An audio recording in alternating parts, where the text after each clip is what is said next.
জনপদ মানুষেরা আমি আল্লাহ তাআলার উপর ঈমান আনতো এবং তাদের কলিজার মধ্যে তাকওয়া ধারণ করত, তাহলে আমি আসমান সমূহ থেকে বরকতের দরজাগুলো তাদের জন্য খুলে দিতাম। সুবহানাল্লাহ। আমার বন্ধুগণ, আল্লাহ রাব্বুল আলামিন বললেন, যদি বান্দারা আমি আল্লাহর উপর ঈমান আনতো এবং তাদের কলিজার মধ্যে তাকওয়া ধারণ করত, তাহলে আমি আল্লাহ তাআলা আসমানের বারাকার দরজা খুলে দিতাম, জমিনের বারাকার দরজা খুলে দিতাম। এই কথার অর্থ কি? এই কথার অর্থ হলো আল্লাহ তাআলা আসমানের দরজাগুলো খুলে দিয়ে সেইখান থেকে সাকিনা জমিনের মধ্যে বর্ষণ করতেন, বারাকা বর্ষণ করতেন এবং রহমতের বৃষ্টি আল্লাহ তাআলা জমিনের মধ্যে বর্ষণ করে দিতেন। এই বৃষ্টির মাধ্যমে আল্লাহ তাআলা জমিনের থেকে বারাকার দরজা খুলে দিতেন। এই কথার অর্থ কি? আল্লাহ তাআলা আসমান থেকে যেই রহমতের বৃষ্টি বর্ষণ করতেন, ওই বৃষ্টি থেকে জমিন থেকে আল্লাহ তাআলা উদ্ভিদ, ফসল এবং শস্য ইত্যাদি আমাদের জন্য উৎপাদন করতেন। ফলে আমাদের জীবনটা বরকতে বরকতে পরিপূর্ণ হয়ে যেত।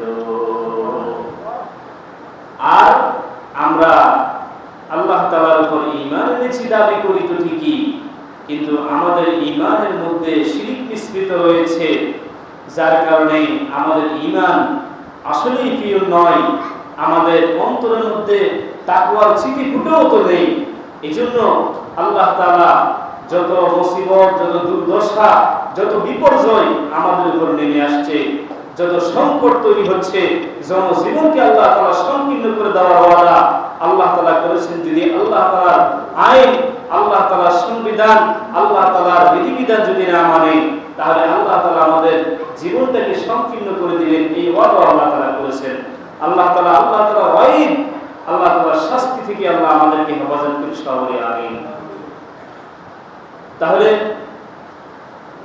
বর্তমান দেশের যে সংকট, এই সংকট এমনিতে তৈরি হয় নাই। বর্তমান দেশের রাজনৈতিক সংকট, অর্থনৈতিক সংকট, সাধারণ মানুষের জীবন সংকীর্ণ, বিতিষ্ট হয়ে গেছে। আল্লাহ তাআলা আমাদের জীবনকে সহজ করুন। আল্লাহ তাআলা আমাদেরকে তার আইনের সামনে, তার বিধানের সামনে, হুকুম হাকামের সামনে, বিশেষ করে পাঁচ ওয়াক্ত নামাজের মাধ্যমে আল্লাহ তাআলার সামনে মাথা নত করে জীবন অতিবাহিত করার তৌফিক আল্লাহ তাআলা দান করুন সবাই আমিন। সম্মানিত হাজিরিন, আমরা আমাদের ধারাবাহিক আলোচনাতে জান্নাতের অনেকগুলো বিষয় নিয়ে আমি আলোচনা করেছি, কিন্তু জান্নাতের এক জুমার সাবজেক্ট আমি রেখে দিয়েছি, সেটা আমরা পরবর্তীতে করব। এর আগে আমরা জান্নাতের বিপরীতে আরো একটা জায়গা আল্লাহ তাআলা আমাদের জন্য তৈরি করেছেন, সেটা হচ্ছে জাহান্নাম। কি আমরা দুনিয়াতে আজকে প্রায় 4000 বছর বা আরো বেশি দুনিয়ার হায়াত, এই বলেছেন কয়েক কোটি বছর দুনিয়ার হায়াত।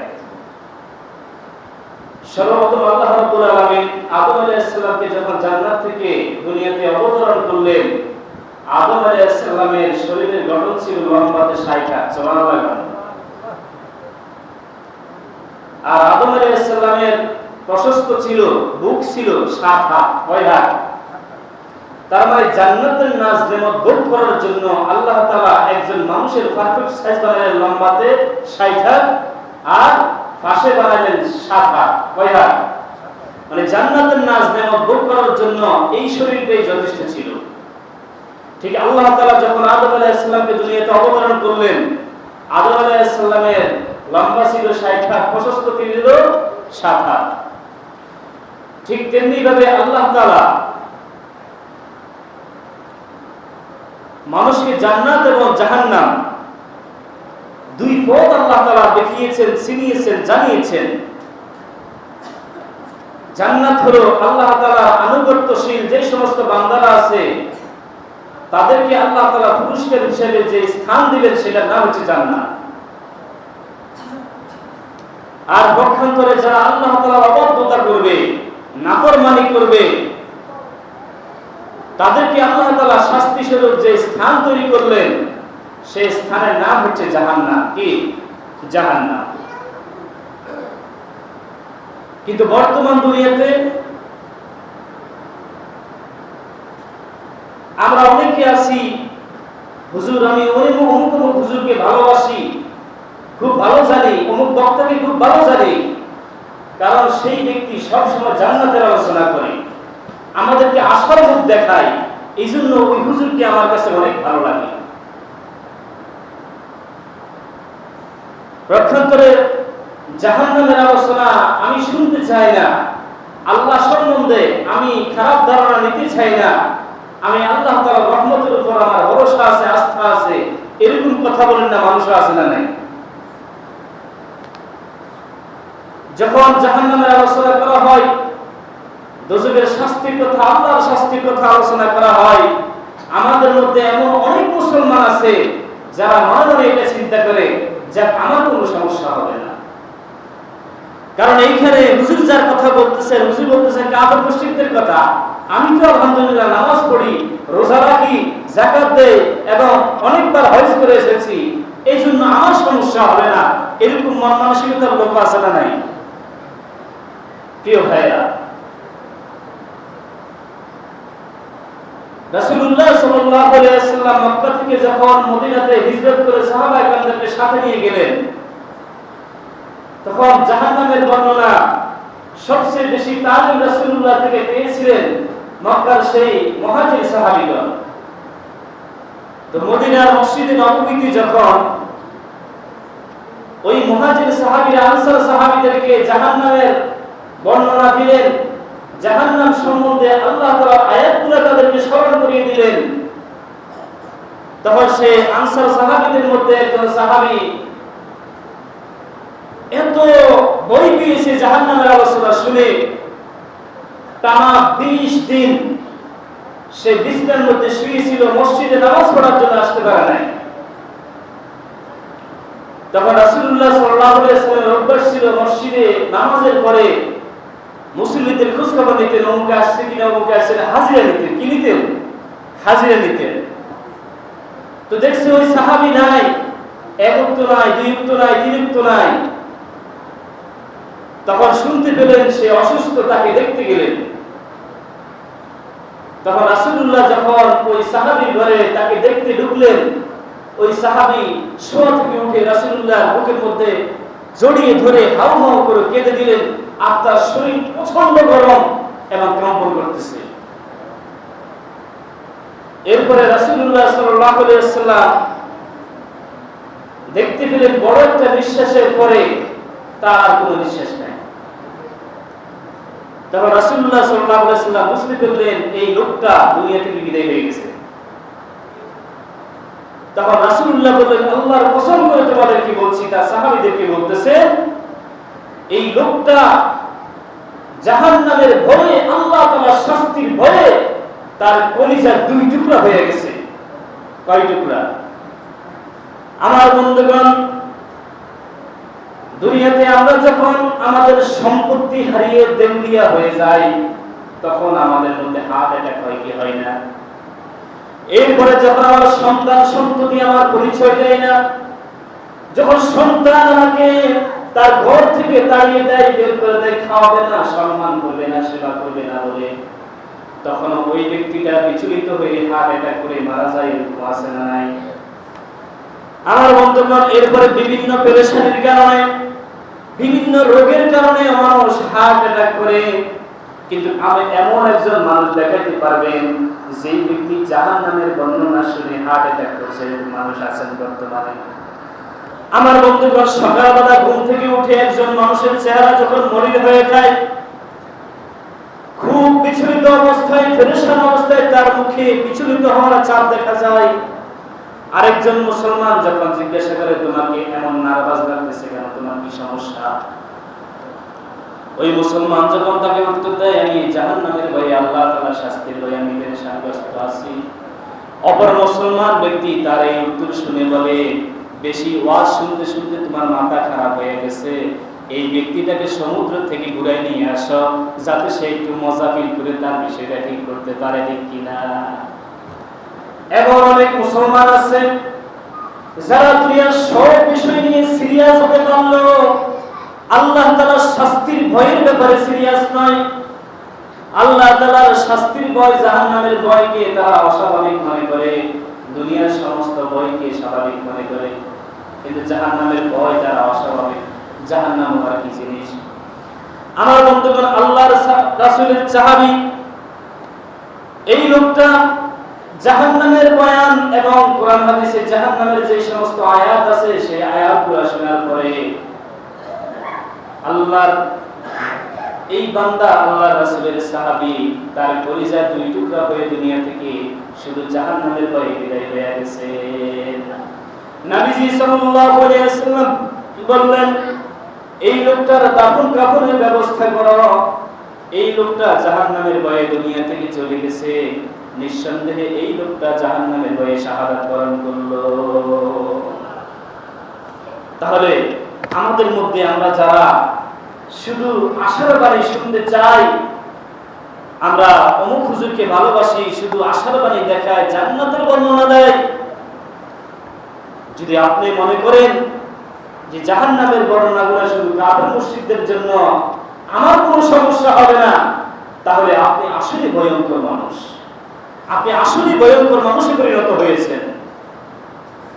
আমার বন্ধুগণ, কালামে মাজিদের মধ্যে রব্বুল আলামিন বলেন, তাতাজাফা জুনুবুহুম আনিল মাদাজি'i ইয়াদউনা রাব্বাহুম খাওফান ওয়া তামআ।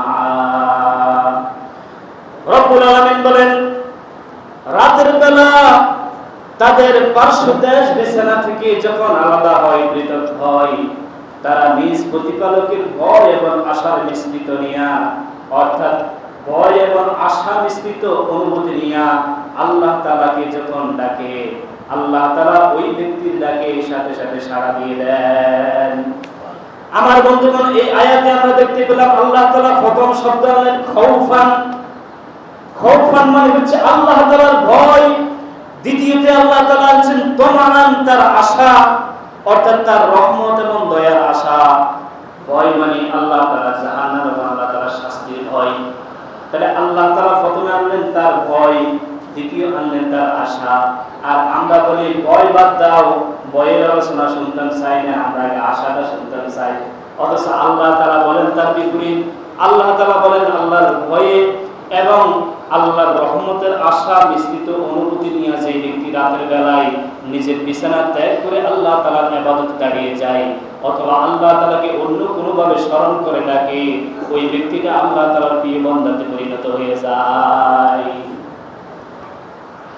তাহলে আল্লাহ তাআলার ভয়, এটা আমাদেরকে, আমি আল্লাহ তাআলার ভয়, তাকওয়া নিয়ে বিস্তারিত আলোচনা আগে করেছি যে আমাদের ঈমানের অবিচ্ছেদ্য একটা অংশ হলো, যেরকম আল্লাহ তাআলার দয়ার আশা, রহমতের আশা রাখা আমাদের ঈমান, ঠিক তেমনিভাবে আল্লাহ তাআলার জাহান্নামের শাস্তি এবং আল্লাহ তাআলার আযাবের শাস্তি, আল্লাহ তাআলার আযাবের ভয় হৃদয়ে ধারণ করা, এটাই আমাদের ঈমানের অবিচ্ছেদ্য অংশ।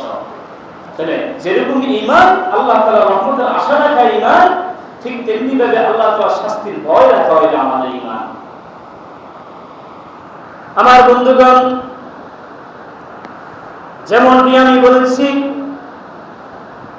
আল্লাহ তাআলা জান্নাতের শান্তি অনুভব করার জন্য, জান্নাতের সুখ নাজ-নেয়ামত ভোগ করার জন্য আল্লাহ তাআলা মানুষের একটা পারফেক্ট সাইজ দিলেন। লম্বাতে 60 হাত হবেন এবং ফাঁসে 7 হাত হবেন। ঠিক তেমনিভাবে যে জাহান্নাম আল্লাহ তাআলা নাফরমানদের শাস্তি স্বরূপ আল্লাহ তাআলা বানিয়েছেন, সেইখানে শাস্তি ভোগ করার জন্য আল্লাহ তাআলা মানুষের একটা সাইজ তৈরি করবেন। আমার বন্ধুগণ, যেহেতু আল্লাহ তাআলা আমাদেরকে তৈরি করার ইঞ্জিনিয়ার, আল্লাহ তাআলা মানুষদেরকে তৈরি করেছেন, এই মানুষটাকে কিভাবে নেয়ামত দিলে, কিভাবে মানুষটাকে সুখী করা যায়, আনন্দিত করা যায়, সেটা যেমন আল্লাহ তাআলা পরিপূর্ণ জানেন, ঠিক তেমনি ভাবে এই লোকটাকে কোন তরিকাতে কোন পদ্ধতিতে শাস্তি দিলে শাস্তিটাও সে পরিপূর্ণভাবে ভোগ করতে পারবে সেটাও জানেন যিনি কে। তাহলে আল্লাহ তাআলা মানুষ যেহেতু সৃষ্টি করার ইঞ্জিনিয়ার আল্লাহ, যেমন একটা মোবাইল যদি কোনো কোম্পানি তৈরি করে ওই মোবাইলটা কিভাবে চালাইতে হবে একটা ডেমো তৈরি করে ওই কোম্পানি, ঠিক কিনা? ওই ডেমোটা আপনারা যখন কাস্টমার কেয়ারে যাইবেন সেখানে দেখবেন ডেমোটা চলতে থাকে 24 ঘন্টা। এটা এইভাবে চালাইতে হবে। শুধু সেইখানে শেষ নয়, আপনি যে মোবাইলের বক্স মোবাইল কিনেন ওই মোবাইলের বক্সের ভিতরে একটা সিডি থাকে, এই মোবাইল আপনি কিভাবে চালাবেন, কথা কি বুঝছেন? ঠিক তেমনি ভাবে আল্লাহ তাআলা আমাদেরকে সৃষ্টি করেছেন। আল্লাহ তাআলা আবার এই মানুষগুলা দুনিয়াতে কিভাবে চললে তারা পরকালের জীবনে সুখী হবে, কিভাবে চললে এই মানুষটা পরকালের জীবনে কষ্ট ভোগ করতে হবে সেটা আল্লাহ তাআলা বলে দিয়েছেন। এবং আল্লাহ তাআলা জানেন এই মোবাইল যেমন একটা কোম্পানি নষ্ট হলে ঠিক করতে জানে, আবার ভালো জিনিস নষ্ট করতে জানে, নষ্ট জিনিস তৈরি করে সেটাকে মিক্স করে আবার মোবাইল তৈরি করতে পারে, ঠিক তেমনি ভাবে আল্লাহ তাআলা যেই মানুষ সৃষ্টি করেছেন মানুষদেরকে শাস্তি কিভাবে দিলে পরিপূর্ণ শাস্তি সে ভোগ করবে, আবার যদি তাকে নিয়ামত দেওয়া হয় পরিপূর্ণ নিয়ামত সে কিভাবে ভোগ করবে সেটাও আল্লাহ তাআলা জানেন। তাহলে দুনিয়ার জীবনে আল্লাহ তাআলা আমাদেরকে জান্নাত জাহান্নাম দুইটার রাস্তা দেখিয়েছেন। দুনিয়াতে মানুষ তার কৃতকর্মে দ্বারা পরকালে হয়তো সুখী হবে, না হয় সে দুঃখী হবে। তাহলে দুঃখী হলে এই মানুষটাকে জাহান্নামে যদি দিতে হয় এই মানুষটার পারফেক্ট একটা সাইজের দরকার আছে না? যেমন ধরেন আমাদেরকে এখন যে সাইজে আল্লাহ তাআলা দিয়েছেন এই সাইজে দিয়ে আল্লাহ তাআলা আমাদেরকে জাহান্নামে ফেলে দেন, কি হবে জানেন? একটা ছোট্ট জিনিস একটা বড় আগুনের ভিতরে, ধরেন ব্রিকফিল্ডের আগুনের ভিতরে যদি আপনি একটা ফলি ফেলান ওটার সাথে সাথে বাষ্প হয়ে উঠে যেত না, হাওয়া হয়ে ধোঁয়া হয়ে উঠে যেত না। একটা সাধারণ ভাবে বলি, এত বড় একটা হাওয়াই মিঠাই বেচে কি বেচে না 20 টাকা হাওয়াই মিঠাই, দয়া করে আপনি যখন সেটাকে গালে দিতে দিবেন সাথে সাথে সেটা পানি হয়ে যায় না? ঠিক তেমনি ভাবে আমাদের বর্তমান যে সৃষ্টির আকৃতি, মানুষের যে আকৃতি, এই আকৃতি দিয়া যদি মানুষদেরকে জাহান্নামে ফেলা হয় সাথে সাথে বাষ্প হইয়া ওই লোকটা উড়ে চলে যাবে, কথা কি বলছেন? আল্লাহ বলে সামনে এটার তো সুযোগ নেই, মৃত্যু তোমার জীবনে একবার, মরণের আর কোনো সুযোগ নাই, তুমি মরতে চাইলে মরতে পারবা না। এই জন্য আল্লাহ তাআলা জাহান্নামীদেরকে জাহান্নামে ফেলার জন্য একটা আকৃতি তৈরি করবেন। আল্লাহ তাআলা জাহান্নামীদেরকে এমন ভাবে তৈরি করবেন, বলে জাহান্নামী একজন মানুষের দাঁত মদিনার উহুদ পাহাড়ের চেয়ে বড় হবে, নাউজুবিল্লাহ, মদিনার উহুদ পাহাড়ের চেয়েও বড় হবে তার একটা দাঁত। আমার বন্ধুগণ, এই জাহান্নামীদেরকে পরিপূর্ণ জাহান্নামের শাস্তি আস্বাদন করার জন্য আল্লাহ তাআলা তাদেরকে যে চামড়া দিবেন, বলে ওই চামড়াটা এত মোটা হবে একজন মানুষ যদি লাগাতার 3 দিন হাঁটে ওই হাঁটার ভ্রমণ পরিমাণ সমান ওই লোকটার জাহান্নামী লোকটার চামড়ার দূরত্ব হবে। অর্থাৎ একজন মানুষ 3 দিন পর্যন্ত হাঁটলে অথবা ভ্রমণ করলে যেই পরিমাণ দূরত্বে যেতে পারবে এই জাহান্নামী লোকটার শুধু চামড়া মোটা হবে এর চেয়েও কয়েক কোটি গুণ বেশি। কারণ আমার বন্ধুগণ, জাহান্নামে যদি আমাদের মতো মানুষদেরকে দেওয়া হয় আমরা মুহূর্তের মধ্যে বাষ্প হয়ে ওই হাওয়াই মিটার মতো গলে যাব। এই জন্য আল্লাহ তাআলা এত মোটা চামড়া দেওয়ার পরেও এই চামড়াটাও জাহান্নামের আগুনে একটা সময় জ্বলে আংরা হয়ে যাবে। যখন ওই ব্যক্তি মনে করবে জাহান্নামের আযাবের শাস্তি তার কাছে এখন একটু স্বাভাবিক মনে হয়, তার মানে তার কাছে এখন একটু আগের চেয়ে ভালো লাগে, কারণ সবকিছু জ্বলে কয়লা হয়ে গেছে, আংরা হয়ে গেছে। আল্লাহ তাআলা বলে চান্দু এই সুযোগ নাই, বরং তার শরীরের মধ্যে নতুন করে আবার চামড়া গজিয়ে দাও।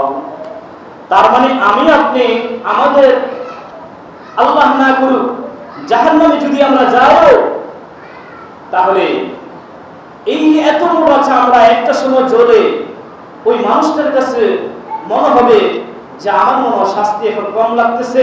শাস্তি যখন সে কম অনুভব করবে তখন আল্লাহ তাআলা বলবে এই চামড়াটা মনে আরামে আছে, ওর চামড়াটা আবার পরিবর্তন করে দাও, নতুন করে, নাউজুবিল্লাহ।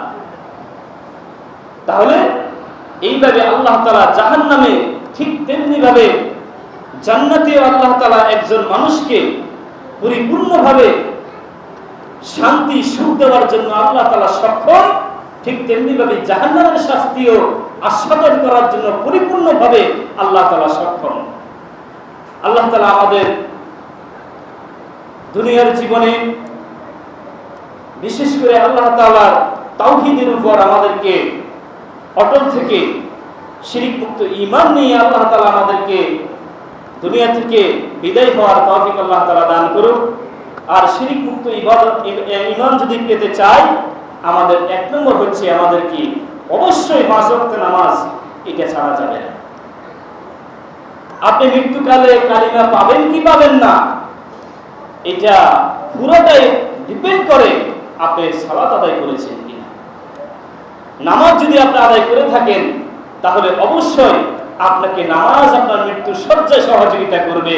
আপনার মাথার উপর চলে আসবে, মুখের ডান পাশে চলে আসবে, বাম পাশে চলে আসবে, শয়তানের ওয়াসওয়াসা হইতে দিবে না, সে আপনাকে সেখানে রক্ষা করবে।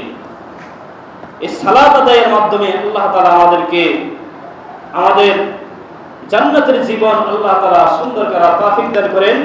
আমার মনে হয় জাহান্নামের আলোচনা আমাদেরকে কমপক্ষে 2 মাস আলোচনা করতে হবে। ইনশাআল্লাহ আমরা ধারাবাহিক আলোচনা করব। আর সব সময় একটা দোয়া আমাদেরকে করতে হবে, আল্লাহুম্মা আজিরনি মিনান নার, ও আল্লাহ আমাকে জাহান্নামের আগুন থেকে মুক্তি দেন, জাহান্নামের আগুন থেকে আমাকে দূর করে দেন। আর আল্লাহুম্মা ইন্না নাসআলুকাল জান্নাহ, আল্লাহ জান্নাতে আমাকে আপনি প্রবেশ করিয়ে দেন, অথবা জান্নাতের উপযুক্ত আমাকে বানিয়ে দেন। এই দোয়া আমাদেরকে রাখতে হবে। এই দোয়া বিশেষ করে ফজর এবং মাগরিবের পরে আমরা আল্লাহুম্মা আজিরনি মিনান নার পড়ব।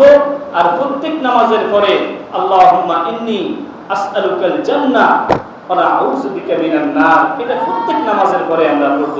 আল্লাহ তাআলা যে কথাগুলো বলা হয়েছে সর্বপ্রথম আমাকে আপনাদেরকে আমল করার তৌফিক দান করুন। হাযা মা ইনদি ওয়াল ইলমু ইনদাল্লাহ।